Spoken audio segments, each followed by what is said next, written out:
పక్షులకి ధాన్యం వేయడం వల్ల, గింజలు వేయడం వల్ల ప్రమాణం ఏమిటో తెలిసే ప్రయోజనం.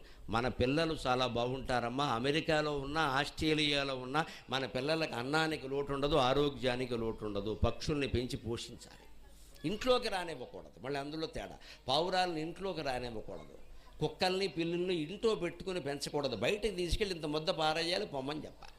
ఎందుకని కుక్కల్ని వేళ శుభ్రంగా పక్కలో పడుకోబెట్టుకుని సబ్బెట్టి తోమి దానికో డాక్టరు, దానికో డ్రెస్సు, ఈ ప్రేమ పిల్లల మీద చూపిస్తే ఎంత బాగుండేదో. వాళ్ళనేమో హాస్టల్లో బారేశారు, కుక్కల్ని పక్కలో పెట్టుకున్నారు. ఇక్కడ